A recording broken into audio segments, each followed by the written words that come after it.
We are here to talk, of course, about Movie 2. I know, it's exciting. It is. I'm so sorry we're not in New Zealand premiering this film. I know, but I've got a feeling next year is going to be the big party. So. Look, how was Wellington for you last year? It was a crazy, crazy day, Again, wasn't it? I mean, the whole experience has been unforgettable, but that premiere, I mean, it's my first real big premiere.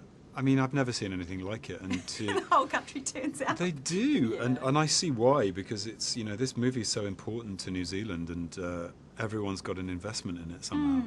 Yeah, we have it pretty close to our heart with Yeah. Lord of the Rings and now The Hobbit. So thank you for delivering it to us in Wow. such Thank you for stunning having us style. play in your great country. Thorin, he's not a very trusting fellow, is he?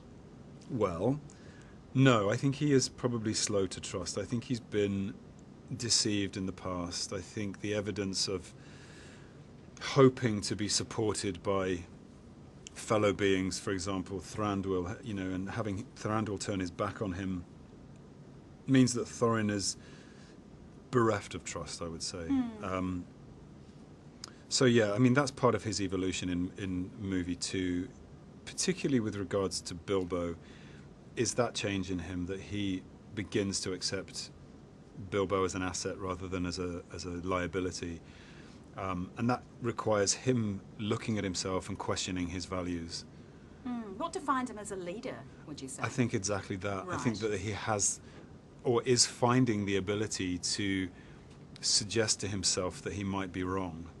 And I think that very simple idea that, you know, no matter how tenacious your ideas are and how tenacious your character is, if you can look at yourself and say, I might be wrong about this person or this event or this pledge, then I open my mind and potentially become a better person and definitely a better king.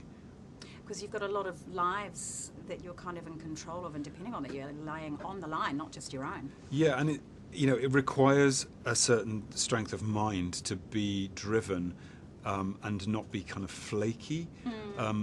But in order to achieve what he needs to achieve, he's got to open up and accept this assistance from his fellow dwarves, and particularly from Bilbo. Exactly. Well, he had his butt saved a time or two by that fabulous little on hobbit. every occasion. It's true. Yeah. Let's talk a little bit about the shoot. I honestly say this, I've ever seen a more beautifully choreographed scene than that river scene with you guys bobbing down in those barrels. Amazing to watch on the big screen. Quite a physical role for you. Did you embrace that side of this character in the films? Yeah, I mean, it was a bit of an unknown quantity, really. We didn't know how far we were going to be asked to work, so training for it was hard.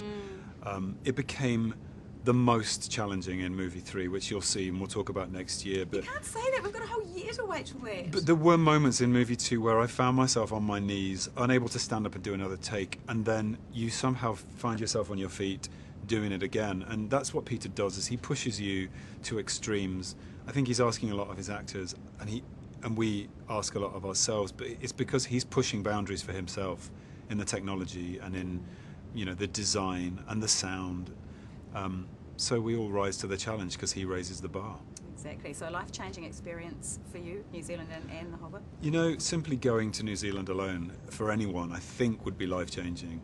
But to make this movie in that place is you know, intensely life-changing. It was wonderful to have you. Thank you. What Thank a you. lovely interview. See you next year.